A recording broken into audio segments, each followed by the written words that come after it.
എല്ലാ കൂട്ടുകാർക്കും സിമ്പിൾ ടിപ്സിൻ്റെ പുതിയൊരു വീഡിയോയിലേക്ക് സ്വാഗതം. ഞാൻ ഇന്നിവിടെ വന്നിട്ടുള്ളത് വളരെ സിമ്പിളായിട്ട് ഏറ്റവും എളുപ്പത്തിൽ നമുക്ക് റെഡിയാക്കി എടുക്കാൻ പറ്റിയിട്ടുള്ള ഒരു റെസിപ്പി ആയിട്ടാണ് കേട്ടോ. അപ്പോൾ നമുക്കിത് ഉച്ചയ്ക്ക് ചോറിൻ്റെ കൂടെ കഴിക്കാൻ പറ്റിയിട്ടുള്ള നല്ലൊരു ഐറ്റമാണ്. അപ്പോൾ അതെന്താണെന്നുള്ളത് നോക്കാം. ഇതുണ്ടാക്കാൻ വേണ്ടിയിട്ട് ഞാനിവിടെ ആദ്യം തന്നെ ഒരു പാനിലേക്ക് കുറച്ച് വെളിച്ചെണ്ണ എടുത്തിട്ടുണ്ട്.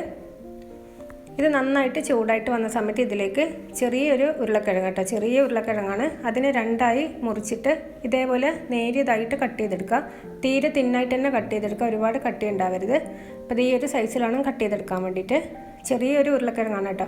എന്നിട്ട് അത് മുഴുവനായിട്ട് ഈ ഒരു എണ്ണയിലോട്ട് ഇട്ട് കൊടുത്തിട്ടുണ്ട്. മീഡിയം ഫ്ലെയിമിലിട്ടിട്ട് നമുക്ക് ഈ ഒരു പൊട്ടറ്റോൻ്റെ അകത്ത് ഫ്രൈ ചെയ്തെടുക്കണം. ഇതിന് ഈ ഒരു ഒട്ടിപ്പിടിച്ചിരിക്കുന്ന പൊട്ടറ്റോനെ എല്ലാം ഇതേപോലെ ഒരു സ്പൂൺ വെച്ചിട്ട് വേർതിരിച്ച് കൊടുക്കുക. ഇനി നമുക്ക് ഇതിനകത്ത് ഒരു കാര്യം കൂടി ചേർത്ത് കൊടുക്കാനുണ്ട്. അതിനു മുമ്പ് നിങ്ങൾ എൻ്റെ ചാനൽ ഇതുവരെ സബ്സ്ക്രൈബ് ചെയ്തിട്ടില്ലെങ്കിൽ പ്ലീസ് എൻ്റെ ചാനൽ ഒന്ന് സബ്സ്ക്രൈബ് ചെയ്ത് സപ്പോർട്ട് ചെയ്യാം കേട്ടോ. വീഡിയോ ഇഷ്ടപ്പെട്ടാൽ നിങ്ങളുടെ ഫാമിലിയിലും ഫ്രണ്ട്സിനൊക്കെ ഒന്ന് ഷെയർ ചെയ്ത് കൊടുക്കാനായിട്ട് മറക്കരുത്. ഇനി ഞാനിതിൻ്റെ കൂടെ ചേർത്ത് കൊടുക്കുന്നത് ഇതേപോലെ തന്നെ ഒരു കുഞ്ഞ് സവാളയാണ്, ചെറിയൊരു സവാളയാണ് എടുത്തിട്ടുള്ളത്. അത് ഇതേപോലെ നേരിയതായിട്ട് തന്നെ കട്ട് ചെയ്തെടുക്കുക. ഇതിപ്പോൾ നിങ്ങളുടെ കയ്യിൽ സവാള ഇല്ലാന്നുണ്ടെങ്കിൽ ഒരു 4-5 ചെറുകൾ എടുത്താലും മതി. എന്നിട്ട് ഇതേപോലെ നേരിയതായിട്ട് കട്ട് ചെയ്തതിന് ശേഷം നമുക്ക് ഈ ഒരു പൊട്ടറ്റോൻ്റെ കൂടെ തന്നെ ചേർത്ത് കൊടുക്കാം. എന്നിട്ട് ഇത് രണ്ടും കൂടെ ഒന്നിച്ച് തന്നെ നമുക്കിതിന് മീഡിയം ഫ്ലെയിമിലിട്ടിട്ടൊന്ന് ഫ്രൈ ചെയ്തെടുക്കണം. ഫ്രൈ ചെയ്യാൻ വേണ്ടിയിട്ട് ഈ ഒരു സമയത്ത് നമുക്കിതിലേക്ക് ഒരു നുള്ള അളവിൽ ഉപ്പ് ചേർത്ത് കൊടുക്കാം. കുറഞ്ഞ അളവിൽ മാത്രം മതി. അപ്പോൾ ഇത്രയും ഉപ്പ് ചേർത്ത് കൊടുത്തിട്ടുണ്ട്. എന്നിട്ട് നമുക്ക് നന്നായിട്ട് ഒന്ന് ഫ്രൈ ചെയ്തെടുക്കാം. ഇതിൽ നമ്മുടെ ഈ ഒരു ഉരുളക്കിഴങ്ങ് ചെറുതായിട്ട് ബോൾ പോലെ പൊങ്ങി വരും കേട്ടോ. അപ്പോൾ ആ ഒരു സമയത്ത് നമുക്ക് ഇത് ഓഫ് ചെയ്തിട്ട് ഇതിൻ്റെ അകത്ത് ഈ ഒരു എണ്ണയിൽ നിന്ന് കോരി മാറ്റാം. അപ്പോൾ ഇതാ കണ്ടില്ലേ, ഇതേപോലെ ബോൾ പോലെ പൊട്ടറ്റോ ഓരോന്നായിട്ട് പൊങ്ങി വരാൻ തുടങ്ങും. ഈ ഒരു സമയത്ത് നമുക്ക് ഈ ഒരു ഫ്ലെയിം അങ്ങ് ഓഫ് ചെയ്തിട്ട് എണ്ണയിൽ നിന്ന് ഈ ഒരു ഉരുളക്കിഴങ്ങും അതുപോലെ തന്നെ സവാളയും കൂടെ കോരി നമുക്ക് മറ്റൊരു പ്ലേറ്റിലോട്ട് മാറ്റി കൊടുക്കാം. ഞാനിതിപ്പോൾ ഈ ഒരു ഫ്ലെയിം അങ്ങ് ഓഫ് ചെയ്തിട്ടുണ്ട് കേട്ടോ. ഓഫ് ചെയ്തതിന് ശേഷം ഇത് മൊത്തമായിട്ട് മാറ്റിയിട്ട് ഒരു പ്ലേറ്റിലോട്ട് മാറ്റിയെടുക്കുന്നുണ്ട്. അപ്പോൾ ഞാനിത് ഇവിടെ ഉരുളക്കിഴങ്ങ് സവാള ഒരു പ്ലേറ്റിലോട്ട് മാറ്റിയെടുത്തിട്ടുണ്ട് കേട്ടോ. ഇതൊന്ന് ചെറുതായിട്ട് തണുക്കണം, അത് നമുക്ക് അങ്ങോട്ട് മാറ്റി വെക്കാം. ആ തണുക്കുന്ന സമയം കൊണ്ട് ഞാനിവിടെ ഒരു ബൗളിലേക്ക് 2 കോഴിമുട്ട എടുത്തിട്ടുണ്ട്. 2-3 മുട്ട എടുക്കാം കേട്ടോ. ഞാനിവിടെ 2 കോഴിമുട്ടയാണ് എടുത്തിട്ടുള്ളത്. അത് നമുക്ക് പൊട്ടിച്ച് ഈ ഒരു ബൗളിനകത്തോട്ട് ഒഴിച്ചു കൊടുക്കാം. ഇതിപ്പോൾ നമ്മൾ ഉണ്ടാക്കുന്ന ഓംലെറ്റ്, എന്നും ഉണ്ടാക്കുന്ന ഓംലെറ്റിൽ നിന്നും കുറച്ചുകൂടെ വെറൈറ്റി ആയിട്ടുള്ള, കുറച്ചുകൂടെ ടേസ്റ്റ് ആയിട്ടുള്ള ഒരു അടിപൊളി ആയിട്ടാണ് കേട്ടോ. അപ്പോൾ ഞാനിവിടെ 2 മുട്ട ഇതേപോലെ പൊട്ടിച്ച് ഒഴിച്ചു കൊടുത്തിട്ടുണ്ട്. ഇനി നമുക്കിതിലേക്ക് പാകത്തിനുള്ള ഉപ്പ് ചേർത്ത് കൊടുക്കാം. അതേപോലെ തന്നെ നമ്മുടെ ടേസ്റ്റ് അനുസരിച്ചിട്ടുള്ള കുരുമുളക് പൊടിയും കൂടെ ചേർത്ത് കൊടുക്കാം. ഞാനിവിടെ ഏകദേശം ഒരു 1/4 ടീസ്പൂൺ അളവിൽ കുരുമുളക് പൊടി ചേർത്ത് കൊടുത്തിട്ടുണ്ട്. എന്നിട്ട് നന്നായിട്ട് ഇത് ഒരു ഫോർക്ക് വെച്ചിട്ട് ഒന്ന് ബീറ്റ് ചെയ്ത് കൊടുക്കാം. ഇതിൻ്റെ കൂടെ നമുക്കൊരു ചെറിയൊരു പച്ചമുളകും കൂടി ചേർത്ത് കൊടുക്കാം കേട്ടോ. ചെറിയ ഒരു പച്ചമുളകാണ് ഞാനിവിടെ വട്ടത്തിൽ കട്ട് ചെയ്തിട്ട് ചേർത്ത് കൊടുത്തിട്ടുള്ളത്. അതും കൂടെ ചേർത്തിട്ട് നന്നായിട്ട് ഇതേപോലെ ഫോർക്ക് വെച്ചിട്ട് നമുക്ക് നന്നായിട്ടൊന്ന് ബീറ്റ് ചെയ്ത് കൊടുക്കണം. ഇതൊന്ന് നന്നായിട്ടൊന്ന് പതഞ്ഞ് വരണം. ആ ഒരു പരുവം വരെ നമുക്ക് ഇതേപോലെ ഒന്ന് ചെയ്ത് കൊടുക്കാം.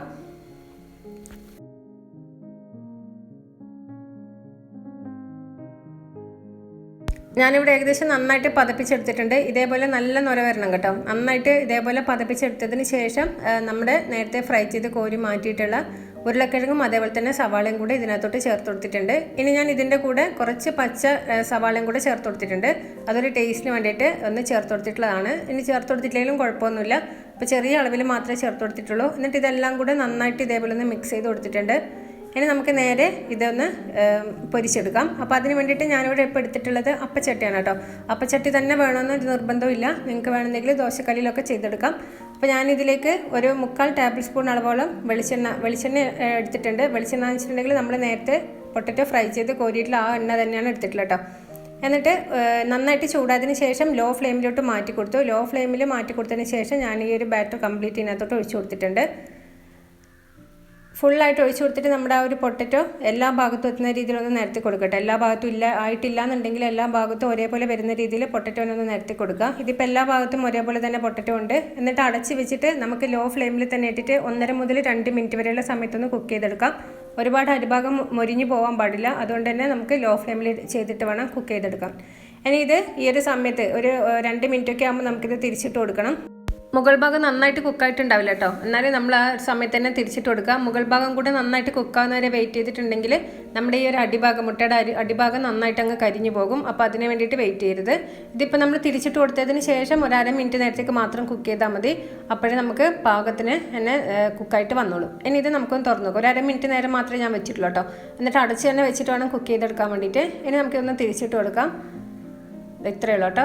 നല്ല ടേസ്റ്റാണ് കേട്ടോ. നിങ്ങൾ എപ്പോഴും ഈ ഒരു നമ്മുടെ സാധാരണ രീതിയിൽ ഓംലെറ്റ് ഉണ്ടാക്കുന്നതിനേക്കാളും ഇതേപോലെ ഒന്ന് ഒരൊറ്റ തവണയെങ്കിലും ഒന്ന് ട്രൈ ചെയ്ത് നോക്കുക. നല്ല ടേസ്റ്റാണ്. ഉരുളക്കിഴങ്ങും സവാളയും നമ്മൾ ഈ ഒരു എണ്ണക്കകത്ത് ഫ്രൈ ചെയ്ത് കോരിയെടുക്കുന്നത് കൊണ്ട് തന്നെ നല്ല ടേസ്റ്റാണ് ഈ ഒരു മുട്ടക്കകത്ത് മിക്സ് ചെയ്തിട്ട് നമ്മൾ ഓംലെറ്റ് ഉണ്ടാക്കുമ്പോൾ. അപ്പോൾ ഇതേപോലെ എന്തായാലും ഒന്ന് ട്രൈ ചെയ്ത് നോക്കട്ടോ. ഇനി ഞാൻ ഇതിൻ്റെ മുകളിൽ ഒരു ഭംഗിക്ക് വേണ്ടിയിട്ട് മാത്രമായിട്ട് കുറച്ച് മല്ലിയില വിതറി കൊടുത്തിട്ടുണ്ട്. ഇങ്ങനെ ചെയ്യണമെന്നില്ല, ഞാനൊരു ഭംഗിക്ക് വേണ്ടി മാത്രം ചെയ്തിട്ടുള്ളതാണിത്. ഇനി ഞാനിതൊന്ന് കട്ട് ചെയ്തും കൂടെ കാണിക്കാം കേട്ടോ. അപ്പോൾ നല്ല ചൂടുണ്ട് ഇത്.